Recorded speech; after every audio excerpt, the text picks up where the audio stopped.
I Hate the News is the weekly news bulletin from I Hate Politics podcast, a show about a human activity we love to hate.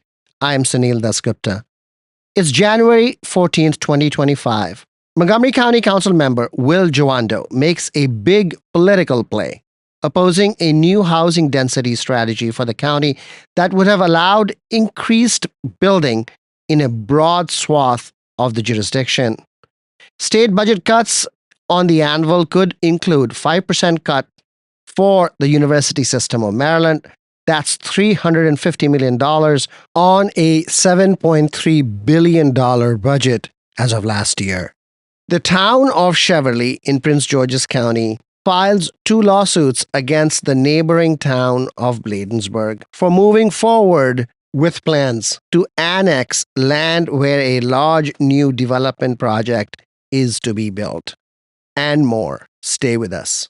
I Hate Politics is brought to you by the Political Science Program at UMBC Shady Grove, where you'll learn a strong foundation in public policy, pre-law, and international affairs for an impactful career in a number of essential areas. Learn more at shadygrove.umbc.edu.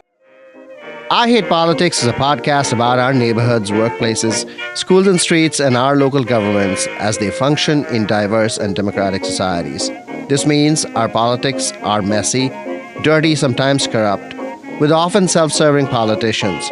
But no matter how much we may hate politics, we are never exempt from it, even when we refuse to participate. In fact, the purpose of politics is to keep society moving precisely when we don't agree with each other, like now. Music for this episode comes from the 1920s. Song recordings and films from a century ago just entered the public domain this January. First up, Tea for Two by the Benson Orchestra of Chicago.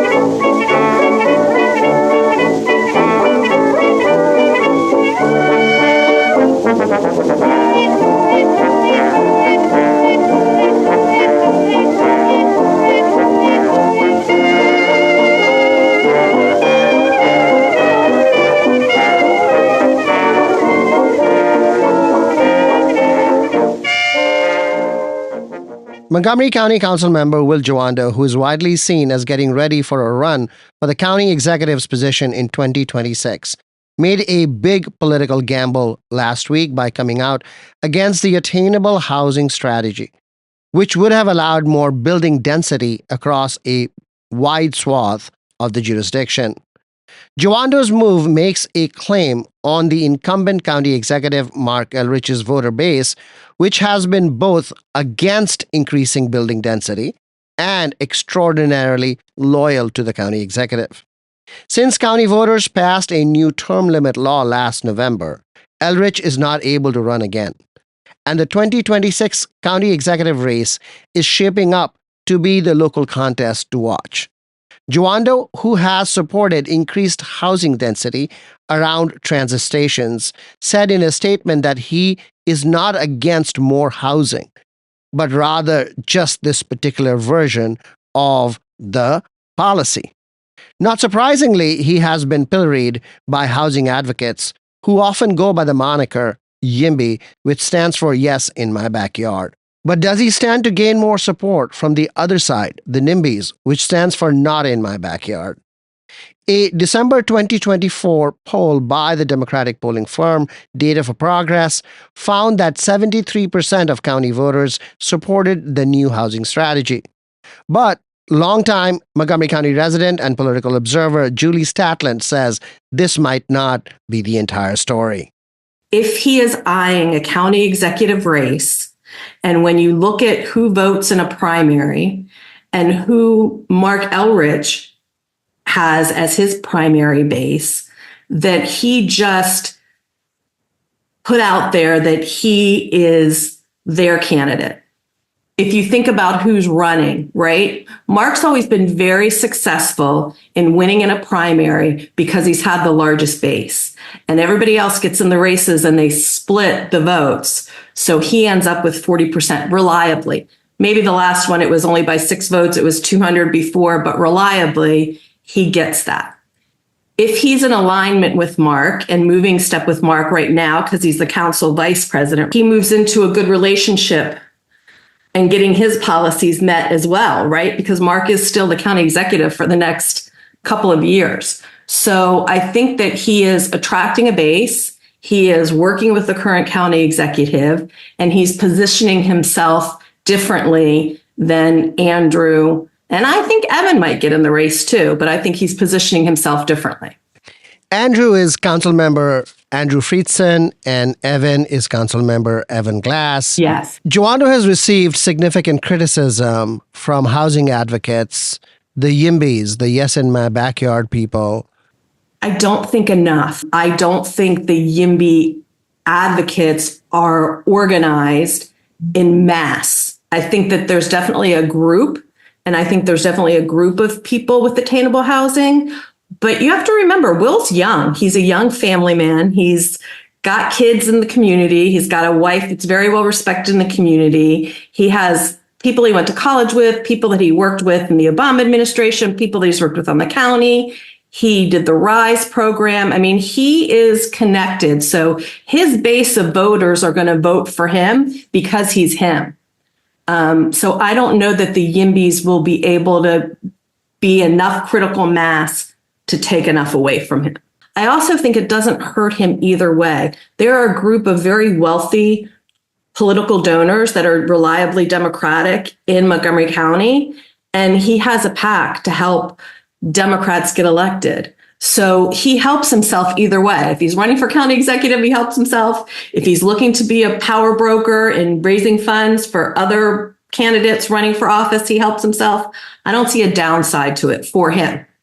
There was a poll in December last year that found that 73% of Montgomery County residents support attainable housing. Yeah, as long as it's not in their neighborhood. In theory, everybody thinks that there needs to be attainable housing. Nobody wants to pay higher taxes. I think everybody wants their kids to be able to live close to them. I think all of those things are true. And I think if you ask people those questions, the vast majority is going to say yes. Then go ahead and try to put in affordable housing in somebody's neighborhood. And I don't know if they're all yes. You know, if you look at the average age of the county and the average age of the people who vote in the largest blocks, they're not YIMBY voters per se. And I'm not trying to, maybe it's growing and growing because young people want to have families and stay in the area. And we need jobs, right? Like, if you look at Wallet Hub and all of the other studies that weren't the studies about attainable housing, they say young people want jobs. If you give them high-paying jobs, they'll come, and then you create housing around that, the economic development. The YIMBYs will say, bring housing, and then the jobs will come. But I don't know that that's necessarily true. Montgomery County is overwhelmingly Democratic. What is the distinction between Democrats who do not want more housing in their backyard and those that do? So I live in the 20901 zip code. And if you look out my backyard, I have a high-rise condo building. In the wintertime, when there's no leaves, I can see the condo building. If I walk down the street at the end of my neighborhood, there's a group of townhouses. If you walk down and a couple of blocks down on Eaton, there's a group of townhouses. So in my neighborhood, it might not be on the lots. Our lots are typically between 5,000 and 7,000 square feet. There is attainable and affordable housing all around me, just not on the lots themselves. What are housing prices like in your neighborhood now? In the 600 range. So 600 and up. The houses, the townhouses, the condos are 289, 2-bedroom, 2-bath, 1,200 square foot condo, 289. If you go further down Sligo Creek Parkway, you can get a single condo for 130, 137,000. So there is affordable and attainable housing in East County, right? So somebody in my neighborhood, oh, and then there are ADUs across from the condos. They built $1 million houses where they have these big houses on top, and then there's an apartment on the bottom. And those went for 1.2 over $1 million, right across, directly across the street from the high-rise condo building at 289. So they're all right there together. So they would say to you, no problem. We don't have a problem with attainable housing. It's already in our neighborhood. We see it everywhere. If you cross the street to Woodside, which is Colesville Road, the 20910, they'll tell you we've got 30% townhouses surrounding us. Leave our yards alone. We already have attainable housing in our neighborhoods all around us.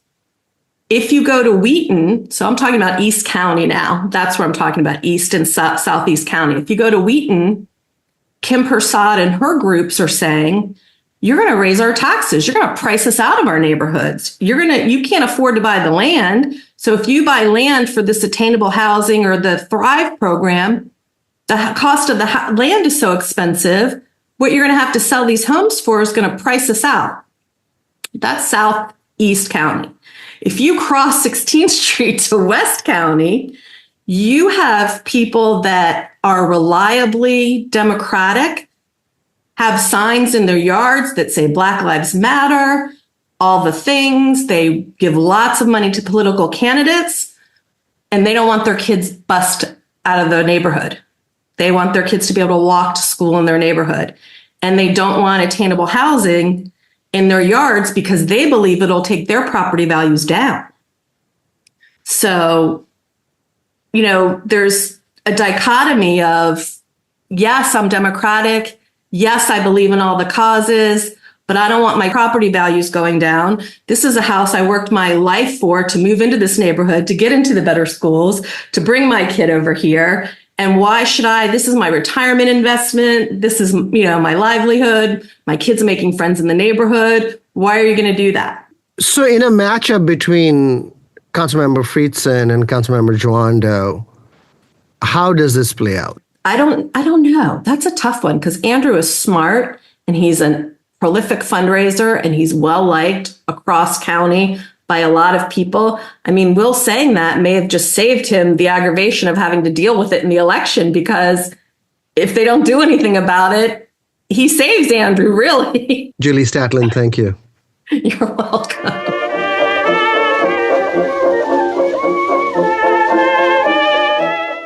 The University System of Maryland, which oversees the state's 11 public institutions of higher education, including the University of Maryland at College Park and UMBC, my employer, may be in for some serious budget cuts.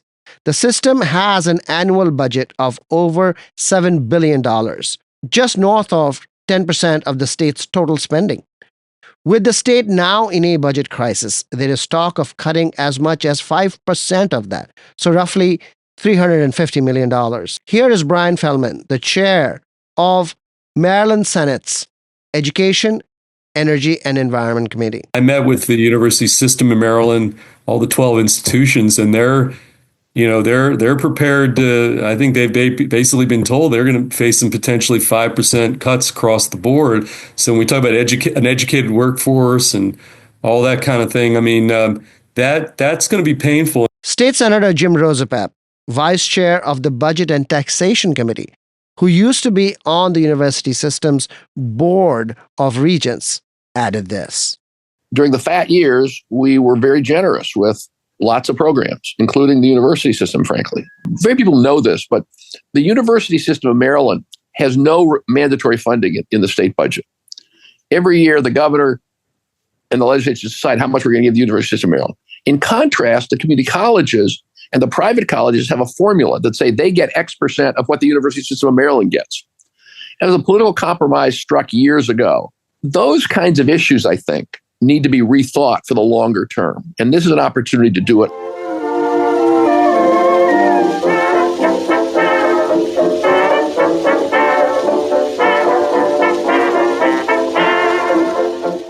In December last year, the Town Council of Bladensburg voted to proceed with a plan to annex a 113-acre parcel of county land where Prince George's County Hospital used to sit. After the hospital had moved out, the county and the abutting town of Cheverly began work on a large new real estate development project expected to produce 1,300 apartments, a 70-room hotel, 40,000 square feet of retail, and 70,000 square feet of office space, as well as a new town center. The plan was for Cheverly to eventually annex this land, adding to its tax space and amenities, the town center in particular. But in December 2024, the neighboring town of Bladensburg voted to preemptively annex the property. Incorporated towns can seek to annex unincorporated land by demonstrating adjacency and benefit. Naturally, the town of Cheverly was expected to go to court. On January 13th, Cheverly, as well as its mayor, Casey Muniene, in her individual capacity, filed lawsuits in Prince George's County Circuit Court against the town of Bladensburg. One lawsuit alleges fraud and improper procedure with respect to the public hearing and vote taken by the town of Bladensburg, which are violations of Maryland state law. And the second lawsuit contests Bladensburg's claim of adjacency and the town's breaking of annexation laws. The Cheverly complaint adds that Bladensburg taking the land would jeopardize the big development project that it had been planning, force a redesign of the project itself, thus hurting the economic interests of the town of Cheverly and its residents.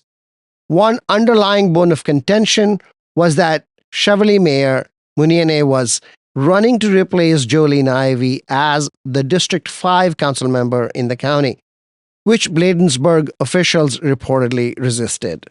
Muniene has also announced that she is withdrawing from that race. No comments yet from the town of Bladensburg, but we will be following.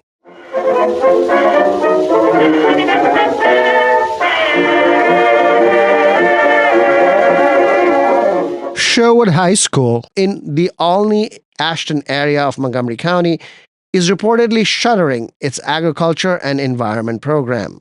Glenn Miller is the program director. I was brought into a meeting with my administration prior to Christmas or winter break, and I was told then that it was going to be discontinued for the coming school year, and that students that were in the program would have to choose either a different program, or those students that are at Sherwood on a COSA would have the option to stay at Sherwood, or they could go return back to their home school.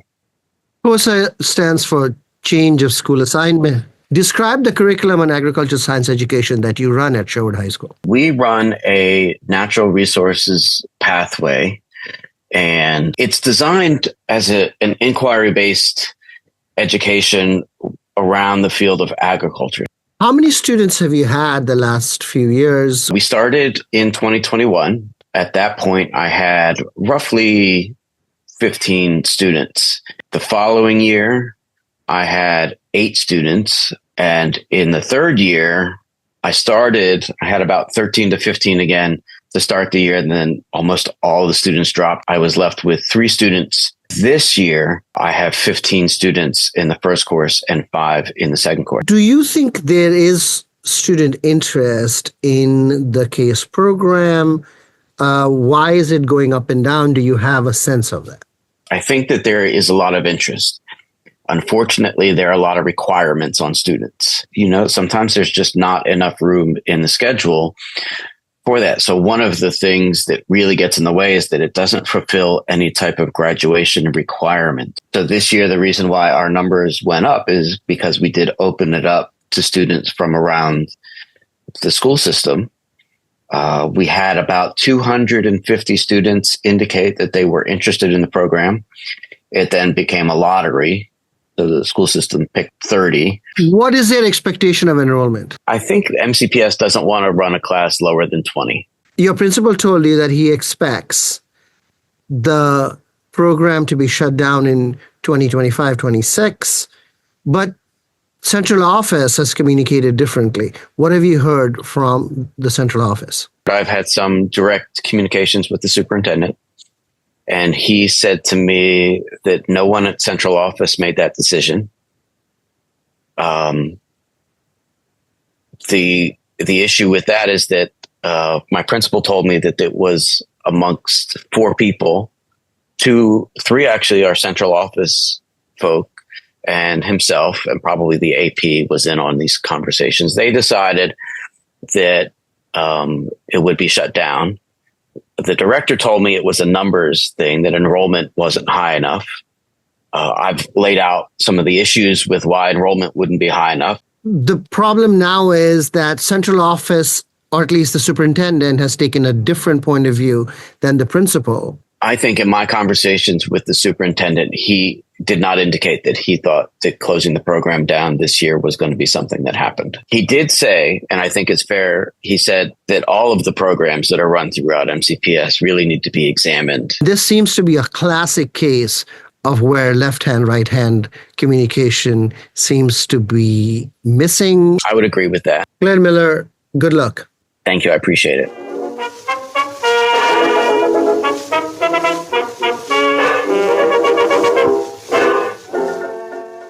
Montgomery County firefighter Chris Higgins, 46, died over the weekend while responding to a mutual aid call in Prince George's County.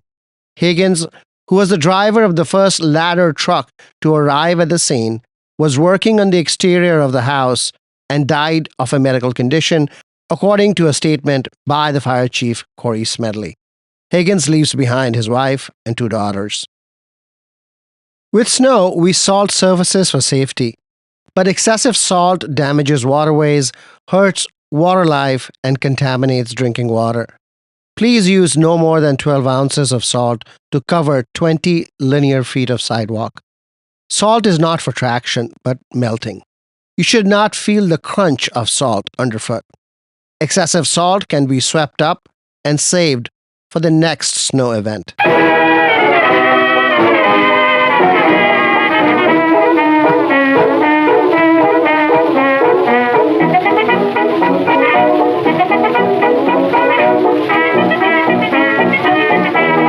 That's all for this episode. Be sure to check out our feature interview series that come out Friday mornings. I Hate Politics is produced by me, Sunil Dasgupta, with support from University of Maryland, Baltimore County. I direct UMBC's political science program at the universities at Shady Grove in Montgomery County, where, among other things, we explore and learn about politics, government, and society close to home. Music for this episode comes from the newly in public domain tunes from the 1920s. We heard the Paul Whiteman Band, their work, I Will See You in My Dreams, and Carl Fenton's Limehouse Blues. Those were within the episode. And now we go out with Jan Garber with the number I Want to Be Happy. Who can argue with that?